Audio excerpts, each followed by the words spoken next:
2026లో ఎప్పటికైనా సరే మనం గోచారం చూడాలి అంటే 4 గ్రహాలు, మేజర్ గ్రహాలు గోచారమే ఫస్ట్ చూస్తాము. ఒకటి శని, తర్వాత గురు, రాహు, కేతువులు. ఎందుకంటే ఒక్క రాశిలో ఉండే గ్రహాలు చాలా రోజులు ఉండే గ్రహాలు ఇవి 4. సో మోస్ట్ ఇంపార్టెంట్ ఏంటంటే శని గ్రహం. ఫస్ట్ స్టార్టింగ్ ఎప్పుడైనా శని గ్రహం గురించి మాట్లాడతాము.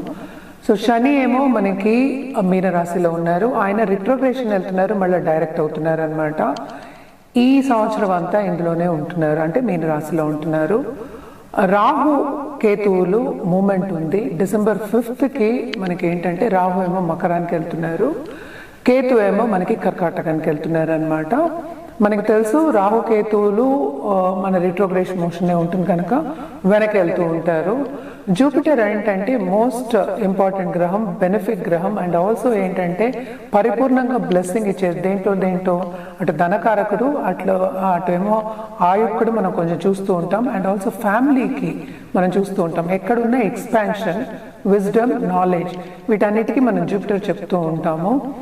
మనకి ఇయర్ ఎండ్ అంటే 2025 ఇయర్ ఎండ్లో జూపిటర్ ఏంటంటే మనకి మిథునానికి వెళ్ళారనమాట. ఆయన రిట్రోగ్రేషన్ అయ్యారు. మనకి తర్వాత అక్టోబర్ 31st మనకి సింహానికి వెళ్తున్నారు. మిగతా టైం అంతా అంటే మార్చ్ నుంచి మనకి అక్టోబర్ వరకు ఏంటంటే ఉచ్చస్థితిలో ఉంటున్నారు అనమాట.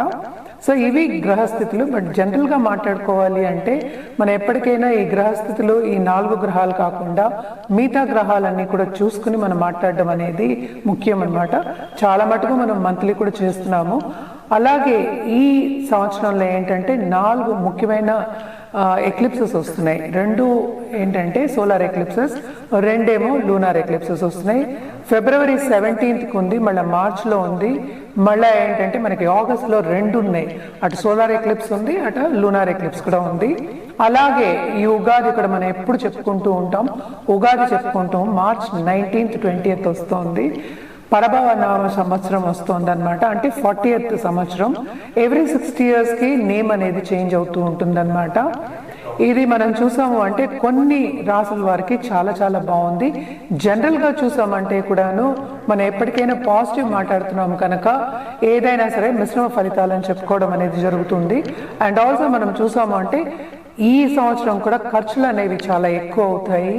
అండ్ ఆల్సో అన్ని వస్తువులు ఖరీదవుతాయి.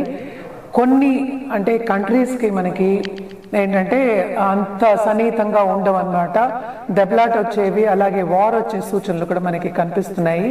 అండ్ ఆల్సో మనం చూసాము అంటే అందరు మనుషులు కూడాను, అంటే అందరూ ఇప్పుడు పనిచేసే వాళ్ళందరూ, అండ్ ఆల్సో ఇప్పుడు ఫార్మింగ్ కమ్యూనిటీ అనుకుందాం, ఏదైనా చేసేవాళ్ళు అంటే మనం చేసే పనిలోనే కొంతవరకు అభివృద్ధి ఉంటుంది, కానీ సాటిస్ఫాక్షన్ అనేది అంత ఉండదని చెప్పాలన్నమాట. అండ్ ఆల్సో మనం చూసాము అంటే ఏల్నాట్స్ అనే ప్రభావం అనేది కూడా మనకి 3 రాసుల వారికి చాలా ఎక్కువ ఉంది. అంటే ఏంటి, మనకి కుంభానికి, అలాగే ఏంటంటే మీనానికి, అలాగే ఏంటంటే మేషానికి ఉందన్నమాట. అండ్ ఆల్సో ఏంటంటే కొన్ని మనం మంత్లీ ప్రెడిక్షన్స్ ఎప్పుడు చెప్పుకుంటూ ఉంటాము. కొన్ని రాసుల వారికి చాలా చాలా బాగుంటుంది. మేషరాశి వారికి ఈ సంవత్సరం అంత మిశ్రమ ఫలితాలే మనం చెప్పుకోవాలి. చాలా బాగుండే రాశులు అని చెప్తే మనకి వృశ్చిక రాశి ఒకటి, అలాగే మనం చూసాము అంటే మనకి వృషభ రాశి ఒకటి, ఇంకోటి మిథున రాశి మనం ఎక్కువ చెప్పుకోవాలి. అలాగే ఏంటంటే మకర రాశి కొంతవరకు, అంటే మనకి 12 monthsకి మనం చెప్పుకుంటున్నాం కదా. సో ఒక్కొక్క మంత్ ఎత్తు తగులు అనేది కామన్. జనరల్గా మాట్లాడుకోవాలి అంటే కొంతమందికి ఏంటంటే మనం చెప్పేది యోగాలు అనేది చెప్పుకోవచ్చు అనమాట. కానీ ఈ సంవత్సరంలో సపోజ్ మార్చ్ నుంచి మనకి అక్టోబర్లో పుట్టిన వాళ్ళందరికీ జూపిటర్ ఎగ్జాల్టేషన్ పొజిషన్లో ఉంటారు. సో తప్పక వాళ్ళకి చాలా బాగుంటుంది. అంటే నాలెడ్జ్ గెయినింగ్ మనం చూసుకోవచ్చు. అంటే ఏంటంటే వాళ్ళకి చదువు అంటే చాలా ఇంట్రెస్ట్ ఉంటుంది, అలాగే నేర్చుకోవడం అంటే చాలా ఇంట్రెస్ట్ ఉంటుంది అనమాట. సో జనరల్గా మనం మాట్లాడుకుంటున్నాము. సో ఏ రాశుల వారికి ఎట్లా ఉందో మనం ఇప్పుడు చూద్దాం. మేడం, ఇప్పుడు కర్కాటక రాశి వాళ్ళు దీంట్లోనే లేడీస్ ఏదైనా బిజినెస్ లో ఉంటే వాళ్ళకి ఎలా ఉంటుందో ఒకసారి వివరించండి. కర్కాటక రాసే వాళ్ళు యాక్చువల్గా ఇంటి నుంచి ఫుడ్ బిజినెస్ చేసేవాళ్ళు, క్లౌడ్ కిచెన్ పెట్టుకున్న వాళ్ళకి తప్పక విస్తరిస్తుంది. అలాగే ఏంటంటే కొత్త కొత్త రెసిపీస్ చేయడం కానీ, లేకపోతే దూర దేశం వెళ్ళి నేర్చుకోవడం కానీ, అవన్నీ మనకి కనిపిస్తున్నాయి అన్నమాట. నేను చెప్పాను రాహు కూడా మూవ్మెంట్ ఉంది, డిసెంబర్లో మూవ్ అవుతున్నారు ఆయన. సో తప్పక ఈ రాశి వాళ్ళకి పార్ట్నర్స్ వచ్చే ఛాన్సెస్, అలాగే ఏంటంటే వేరే దేశం నుంచి వచ్చి ఇప్పుడు ఏంజల్ ఇన్వెస్టర్స్ అంటారు, ఇన్వెస్ట్మెంట్ పెట్టడం కానీ పార్ట్నర్స్ రావడం కానీ తప్పక జరుగుతుంది ఈ సంవత్సరంలో. అలాగే జూపిటర్ ఇక్కడే ఎగ్జాల్టేషన్ అవుతున్నారు. సో తప్పక ఏంటంటే విత్ ఇన్ అక్టోబర్ లోపల వీళ్ళకి మంచి దారి అనేది కనిపిస్తుంది. నువ్వు అడిగే ప్రశ్న ఇప్పుడు ఏంటంటే ఆంట్రప్రినర్స్ గురించి మనం మాట్లాడుకుంటున్నాం. తప్పక ఫుడ్ ఆంట్రప్రినర్స్ కి చాలా బాగుంటుంది, అలాగే ఫుడ్ టెక్ లో ఉన్న వాళ్ళకి చాలా బాగుంటుంది అనమాట. మేడం ఇప్పుడు ఈ కర్కాటక రాశి వారు ఎవరైతే పొలిటీషియన్స్ ఉన్నారో వీళ్ళకి ఎలా ఉంటుందో ఒకసారి వివరించండి. పాలిటీషియన్స్ కూడా మనం చూసాము అంటే మనకి 9th లో ఏమో శని ఉన్నారు, జూపిటర్ కూడానే ఉన్నారు కనుక తప్పక ప్రముఖుల వ్యక్తుల సత్సంబంధాలు ఏర్పడతాయి. అంటే ఏంటి, ఆల్రెడీ మనకి పొజిషన్లో ఉన్న వాళ్ళు ఇంకా పొజిషన్ ఎక్కువ అవ్వడం కానీ లేకపోతే ప్రజల మన్నన పొందడం కానీ జరిగే ఛాన్సెస్ ఉన్నాయి. అలాగే కొత్త స్కీమ్స్ తేవడం అనేది మనకి కనిపిస్తుంది అనమాట. మనం జనరల్గా పాలిటీషియన్స్ గురించి మాట్లాడడం, పాలిటిక్సే నా కెరియర్ అన్న వాళ్ళకి తప్పక ఏంటంటే బాగుంటుంది, ఎస్పెషల్లీ ఈ రాశిలో ఉన్న వాళ్ళకి. అండ్ ఆల్సో మనం చూసామంటే ఎదుగుదల అనేది మనకి ఎక్కువ కనిపిస్తోంది అనమాట. ఎస్పెషల్లీ అక్టోబర్ లోపల మనకి జూన్ నుంచి అక్టోబర్ లోపలికి ఎదుగుదల తప్పక కనిపిస్తుంది. ఎందుకంటే ఎప్పటికైనా మనకి మంచి వ్యక్తులు పరిచయం అయ్యి అంటే ఏంటంటే పొజిషన్లో ఉన్న వ్యక్తులు పరిచయం అయితే కనుక పైకి తీసుకెళ్తాం, మనమే పైకి వెళ్తాము అని చెప్తూ ఉంటాం. ఎందుకంటే సన్నిహితంగా ఉండడం వచ్చిందంటే కనుక తప్పక పైకి వెళ్ళే ఛాన్సెస్ ఉన్నాయి. అలాగే ఏంటంటే మనం సినిమా రంగంలో ఉన్న వాళ్ళకి కానీ ఇందాక నేను చెప్పినట్టు ఫుడ్ టెక్ లో ఆర్ట్ బిజినెస్ లో ఉన్న వాళ్ళకి చాలా బాగుంటుంది. తప్పక వాళ్ళు కోరుకున్నవన్నీ జరిగే ఛాన్సెస్ ఉన్నాయి అన్నమాట. మేడం ఇప్పుడు ఈ కర్కాటక రాశి వారు ఎవరైతే ఫార్మర్స్ ఉన్నారో వాళ్ళకి ఎలా ఉంటుందో ఒకసారి వివరించండి. ఫార్మర్స్ కూడా ఫార్మింగ్ కమ్యూనిటీ అని మనం చెప్పడం కన్నా ఏంటంటే విడివిడిగా మనం చెప్పాలి. సపోజ్ ఆయిల్ బిజినెస్ ఉందనుకో, లేకపోతే ఏమో రైస్ ఉంది, రైస్ మేజ్ కానీ లేకపోతే ఆర్గానిక్ ఫార్మింగ్ చేసే వాళ్ళు ఉన్నారు. వీళ్ళందరికీ ఏంటంటే చాలా బాగుంటుంది. నేను ఇందాక చెప్పినట్టు ఒక ప్రోడక్ట్ చేసి అమ్మే వాళ్ళకి, క్రయ విక్రయాలు చేసే వాళ్ళకి, కమర్షియల్ గా వెళ్ళిన వాళ్ళకి తప్పక ఆ ప్రోడక్ట్ ముందుకెళ్తుంది. కానీ కొత్తగా ప్రోడక్ట్ తయారు చేసి అమ్మడం అనేది కూడా జరుగుతుంది, కొత్త కొత్త ప్రోడక్ట్స్ చేయడం కూడా జరుగుతుంది అనమాట. జనరల్ గా ఫార్మింగ్ కమ్యూనిటీ అంటే కొన్ని లాసెస్ మనం చెప్పుకోవాలి, అటు ప్లసెస్ చెప్పుకోవాలన్నమాట. సో తప్పక వాళ్ళకు కూడా ఏంటంటే బ్యాలెన్స్ అవుతుందనే చెప్పాలి. ఇప్పుడు ఈ కర్కాటక రాశి వారు ఎవరైతే ఫిలిం ఇండస్ట్రీస్ లో ఉన్నారో వాళ్ళకి ఎలా ఉంటుందో ఒకసారి. ఫిలిం ఇండస్ట్రీలో తప్పక ఏంటంటే కొంతమందికి చాలా బాగుంటుంది, కొంతమందికి అంత బాగుంటుందనే చెప్పాలి. అంటే కొంతమందికి అంటే ఏంటంటే ఆర్ట్ రంగంలో ఎత్తుతగులు అనేది కామన్. సపోజ్ ఇప్పుడు డ్రాయింగ్స్ చేసి పెయింటింగ్ చేసే వాళ్ళు ఉంటారు. అలాగే సినిమా బిజినెస్ లో కొంతవరకు ఏంటంటే ఆర్ట్ సినిమా తీసే వాళ్ళు ఉంటారు. అలాగే ఏంటంటే కొంతమంది కమర్షియల్ సినిమా తీసే వాళ్ళు ఉంటారు. అలాగే కమర్షియల్ సినిమాస్ ఏంటంటే కొంత సక్సెస్ వచ్చే సూచనలు మనకి కనిపిస్తున్నాయి. ఏదైనా నేను ఎప్పటికైనా చెప్పేది ఏంటంటే వ్యక్తిగత జాతకం మీద ఆధారపడి ఉంది. సో ఇది కూడా ఏంటంటే మిశ్రమ ఫలితాలు ఎస్పెషల్లీ సినిమా రంగంలో ఉన్న వాళ్ళకనే చెప్పాలి. అండ్ ఆల్సో మనం చూసాము అంటే కొత్త వాళ్ళు ఎంటర్ అయ్యే ఛాన్సెస్ మనకి కనిపిస్తున్నాయి. ఇప్పుడే కొత్తగా సినిమా రంగంలోకి స్టెప్ వేసే వాళ్ళకి తప్పక మంచి సూచనలు కనిపిస్తున్నాయి అన్నమాట.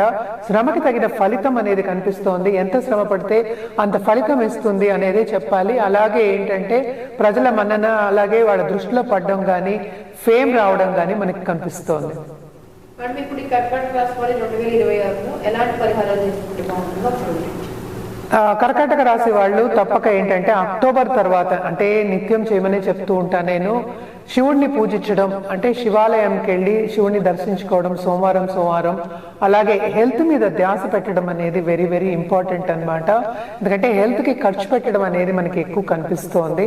సో తప్పక ఏంటంటే ఇవన్నీ తగ్గాలి అంటే కనుక శివుణ్ణి మహామృత్యుంజయ మంత్రం నేను చెప్పేది పూజ చేసుకోవడం కానీ జపం చేసుకోవడం కానీ చాలా మంచిది. అలాగే శివపార్వతులు దంపతుల పిక్చర్ పెట్టుకుని చేసుకుంటే కనుక ఇప్పుడు సపోజ్ దాంపత్య జీవితంలో కొంతమందికి ఎడబాటు రావడం కానీ ప్రాబ్లమ్స్ రావడం కానీ మనకి చూస్తూ ఉన్నాం. అలాగే కోర్టు కేసెస్ అవ్వడం కూడా చూస్తూ ఉన్నాం. వాళ్ళందరికీ కూడా కొంతవరకు ఊరట అనేది కలుగుతుందన్నమాట. సో తప్పక ఇవన్నీ చేసుకోండి. మీకు ఈ సంవత్సరం నేను చెప్పినట్టు కొంతవరకు బాగుంది, కొంతవరకు అంత బాగాలేదు. సో మిశ్రమ ఫలితాలు ఘోషిస్తున్నాయని చెప్పడం జరుగుతుంది. ఇప్పుడు మనం మాట్లాడుకుంది జనరల్ గా మాట్లాడుకున్నాము. ఎందుకంటే ఈ 4 ప్లానెట్స్ అంటే మేజర్ ప్లానెట్స్ గురించి మాట్లాడి దాన్ని బట్టి మనం పరిహారాలు కూడా ఇచ్చాము. అండ్ ఆల్సో ఏంటంటే మనం రాశి ఫలితాలు కూడా మాట్లాడుకున్నాం అన్నమాట. ఇదంతా జనరలే, అంటే ఏంటంటే రాశి వారిగానే మనం మాట్లాడుకుంటూ వస్తున్నాము. ఏదైనా సరే వ్యక్తిగత జాతకం మీద ఆధారపడి ఉంటుంది. అంటే వ్యక్తిగత జాతకం చూసినప్పుడు ఇప్పుడు గోచారం ఏం జరుగుతోంది, ప్లస్ ఇప్పుడు ఏం టైం జరుగుతోంది వాళ్ళకి అని చూసినప్పుడే మనకి ఒక ఏంటంటే సూచన ఇవ్వడం కానీ సొల్యూషన్ ఇవ్వడం కానీ జరుగుతుంది. అదేంటంటే పరిహారం రూపంలో మనకి పూజ కానీ జపం కానీ లేకపోతే ఒక జాతిరత్నం కానీ ఇఫ్ ఇట్ ఈస్ వారంటెడ్ అంటే ఏంటి జాతక రీత్యా ఇవ్వడం అనేది జరుగుతుంది. ఎప్పటికైనా సరే ఆ కన్సల్టేషన్ తీసుకున్నప్పుడు మనం ఇచ్చిన పరిహారాలు చేస్తే తప్పక ఏంటంటే పైకి వెళ్ళే ఛాన్సెస్ ఎక్కువ ఉంటాయి. అంటే పైకి వెళ్ళడం ఏంటి, మనకి లైఫ్లో ఏం సాధించాలో అది సాధించడం అనేది జరుగుతుందన్నమాట. ఆ దిశగా నడవడం కానీ ఏదైనా ఇబ్బందులు వచ్చినప్పుడు ప్రాబ్లమ్స్ వచ్చినప్పుడు ఎలా ఫేస్ చేయాలి అని చెప్పడం కూడా జరుగుతుందన్నమాట. సో తప్పక కింద స్క్రోల్ అయ్యే నంబర్కి అలాగే ఈమెయిల్ ఐడికి సంప్రదిస్తే కనుక అన్ని వివరాలు చెప్పడం అనేది జరుగుతుంది. అంటే అపాయింట్మెంట్ తీసుకుని అంటే పరిహారాలు చేసుకోవడం లేకపోతే జాతకం చూసుకుని పరిహారాలు చేసుకోవడం అనేది ఎప్పటికైనా మంచిదే కదా. సో తప్పక అపాయింట్మెంట్ తీసుకుని జాతకం పరిశీలించుకున్న తర్వాత ఎగ్జాక్ట్ సొల్యూషన్ ఇస్తాం కనుక తప్పక కింద స్క్రోల్ అయ్యే నంబర్ కానీ ఈమెయిల్ ఐడి కానీ సంప్రదిస్తే అన్ని వివరాలు చెప్పడం జరుగుతుంది. అలాగే అపాయింట్మెంట్ ఎప్పుడు దొరుకుతుంది, ఎలా అపాయింట్మెంట్ ఇస్తాము అంటే ఆన్లైన్ కూడా చేస్తాము ఆఫ్లైన్ కూడా చేస్తాము. సో ఎలా చేయాలి అనేది చెప్పడం జరుగుతుంది అన్నమాట.